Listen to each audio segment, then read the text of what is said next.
Government has embarked on improving the quality of learning and teaching of science through innovations and good practices in primary schools. This follows the launch of the disbursement of 340 science kits to establish mobile mini laboratories in primary schools across the country. We have details to this. Early this year, government, through the Ministry of Education and Sports, launched the distribution of 340 science kits to establish mobile mini laboratories in primary schools across the country. This mini lab is simple to handle and stocked with apparatus, equipment that makes teaching of every topic of science at the primary level not only practical but interesting to learners. The move was aimed at creating a firm foundation of science teaching in primary schools by changing the approach of science appreciation.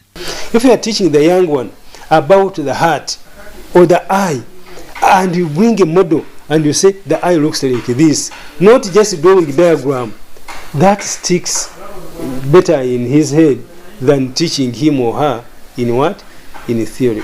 The initiative would enable learners to have a smooth transition of science from primary to secondary level by getting rid of challenges to new science subjects. I mean, if you have many now appreciating sciences and mathematics at P7 and they are able to pass it, then we will not have challenges at secondary, even at A level, even in universities.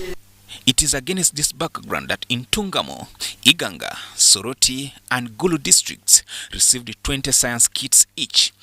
So we received the kits and we gave them out to the schools during the Teachers' Day celebrations. The entire district were very appreciative for the Ministry of Education and Sports, more especially to our mama,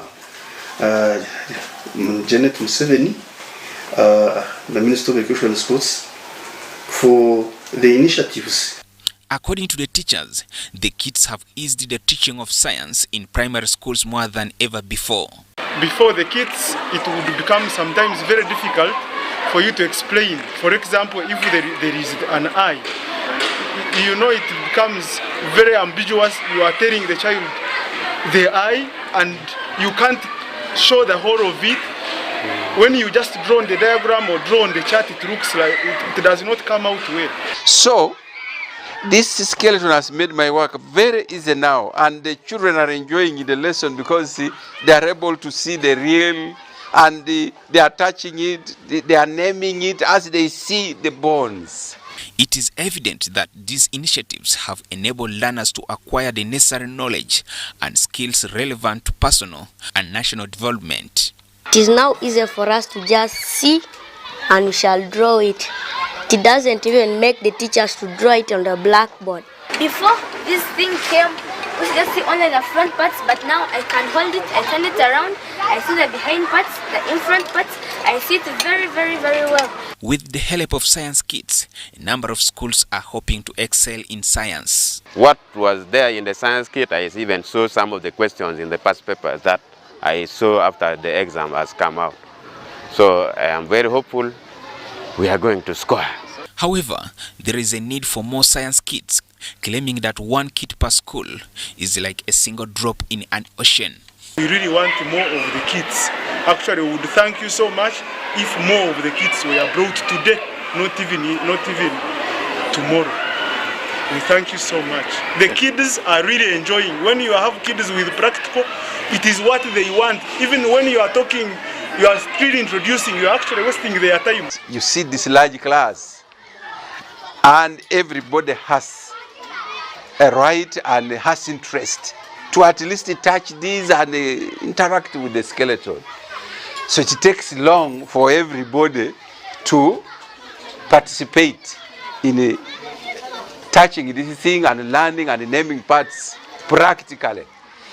I wish there were more of this in every other group. The work would be done once and for all.